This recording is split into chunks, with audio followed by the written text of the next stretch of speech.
News channel కు స్వాగతం. ఈనాటి ముఖ్యాంశాలు.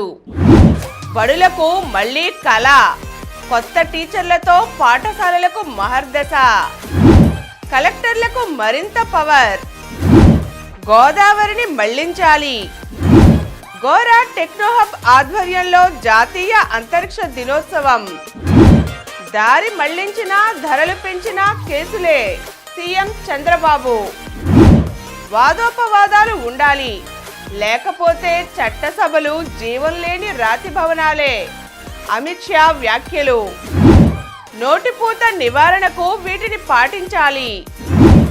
ఈరోజు వార్తలను చూద్దాం. బడులకు మళ్లీ కళ. రాష్ట్రంలో కొన్నేళ్లుగా ప్రభుత్వ పాఠశాలల పరిస్థితి దారుణంగా మారింది.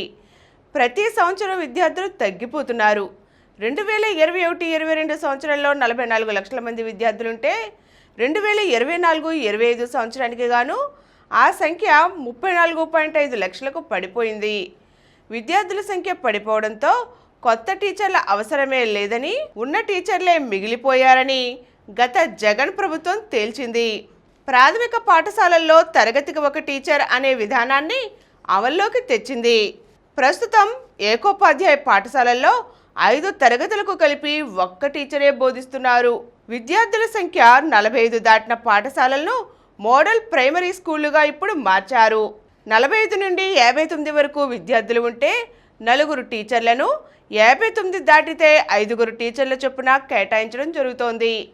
ఆ పాఠశాలలకు హెచ్ఎం పోస్టు కూడా ఇస్తున్నారు. గోదావరి మళ్లించాలి. గోదావరి మహారాష్ట్ర, ఛత్తీస్గఢ్, తెలంగాణల నుంచి ఆంధ్రప్రదేశ్లోకి వచ్చి సముద్రంలో కలుస్తుంది. ఏటా గోదావరి వరద నీరు వృధాగా పోతోంది.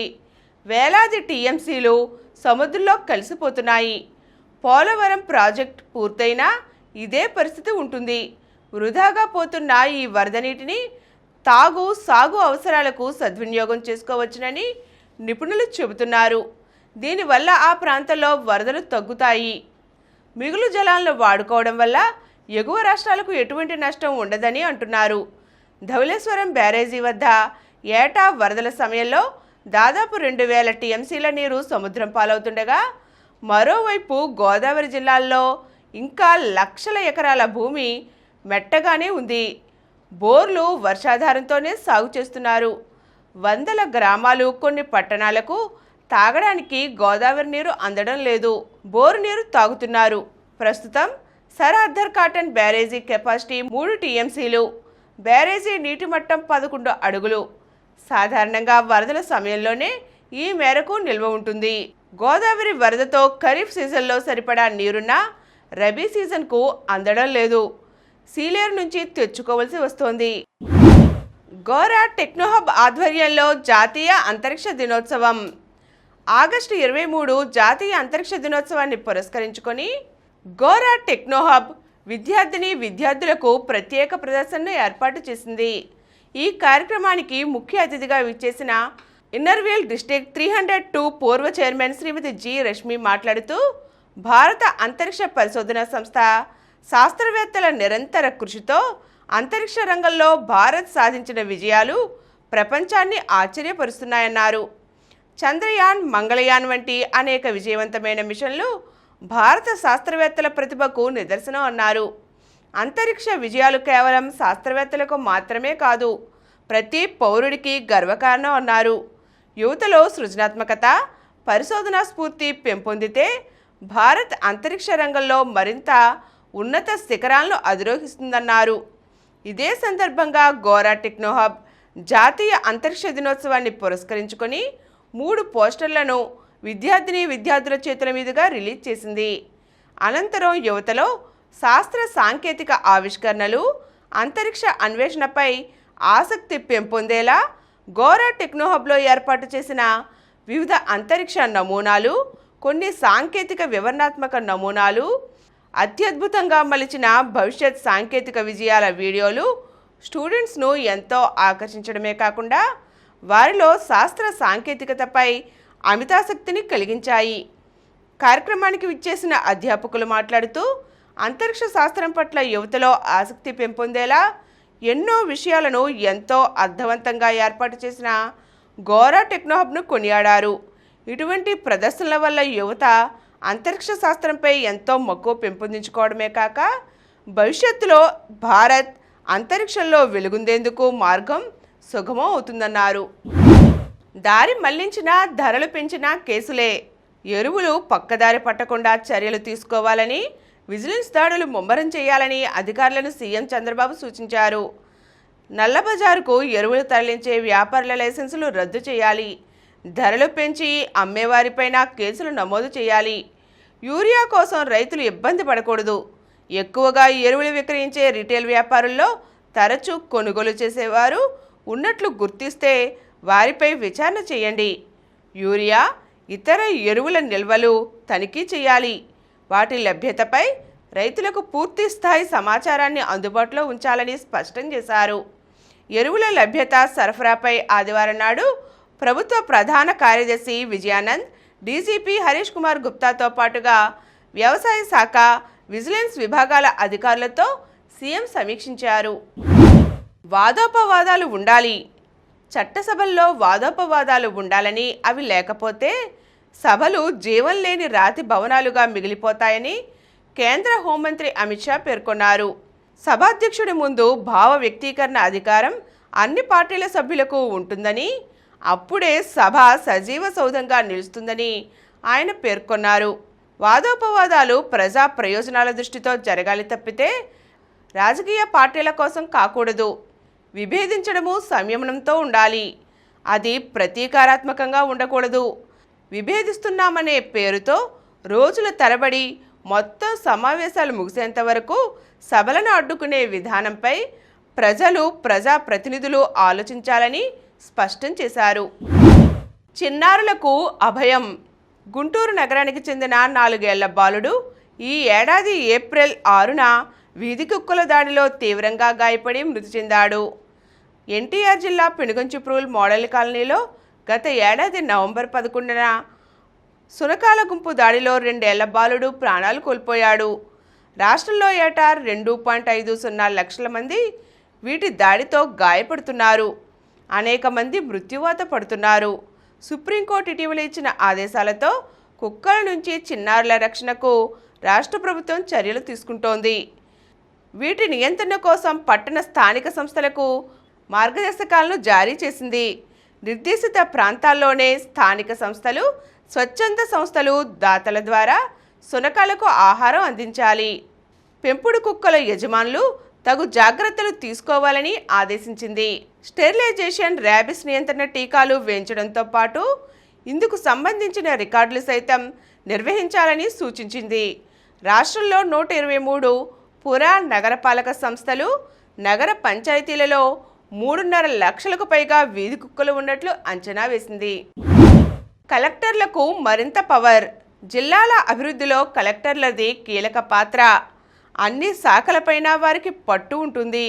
కానీ అధికారాలు మాత్రం కొన్నే ఉంటాయి. కీలకమైన అంశాల్లో చాలా పరిమితమైన అధికారాలే ఇచ్చారు. దీంతో ఇప్పటికీ పలు విషయాల్లో రాష్ట్ర ప్రభుత్వ విభాగాధిపతులు, కార్యదర్శుల స్థాయి నిర్ణయాల కోసం కలెక్టర్లు ఎదురుచూస్తున్నారు. తహసీల్దార్ స్థాయిలోకి నిర్ణయం తీసుకునే అవకాశం ఉన్నా కొన్ని అంశాలు రాష్ట్ర స్థాయిలో కేంద్రీకృతమై ఉన్నాయి. దీంతో కొన్ని ముఖ్యమైన అంశాల్లో కలెక్టర్లు సైతం ఏమీ చేయలేకపోతున్నారు. ముఖ్యంగా భూ సంబంధిత విషయాలలో నిర్ణయాల కోసం ప్రభుత్వాల వద్దకు పరిగెత్తవలసి వస్తోంది.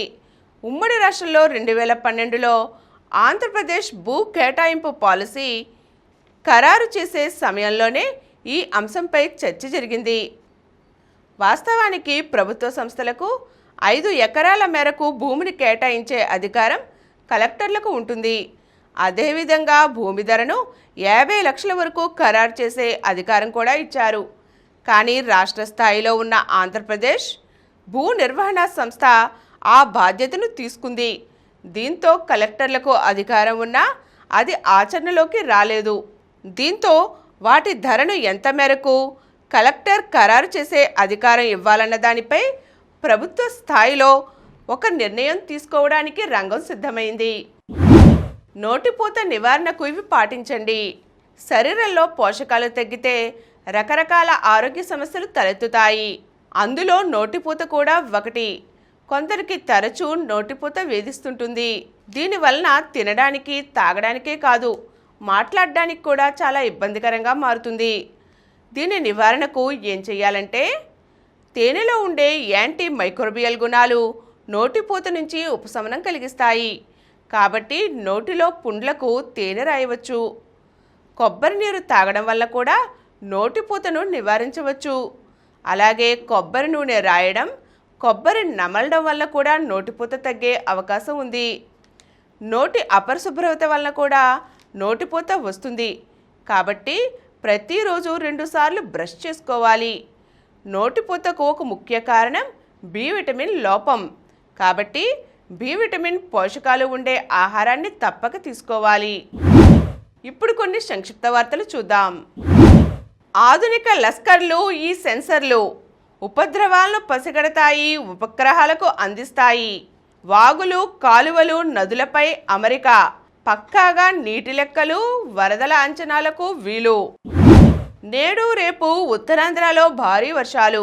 వాయవ్య బంగాళాఖాతంలో ఒడిశా, పశ్చిమ బెంగాల్ తీరాలకు సమీపంలో సోమవారం అల్పపీడనం ఏర్పడే అవకాశం ఉందని భారత వాతావరణ విభాగం పేర్కొంది.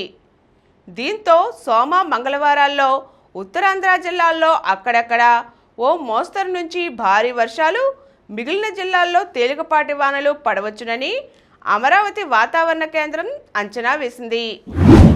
మన గగనతలం శత్రు దుర్భేద్యం. సమీకృత రక్షణ వ్యవస్థ పరీక్ష విజయవంతం.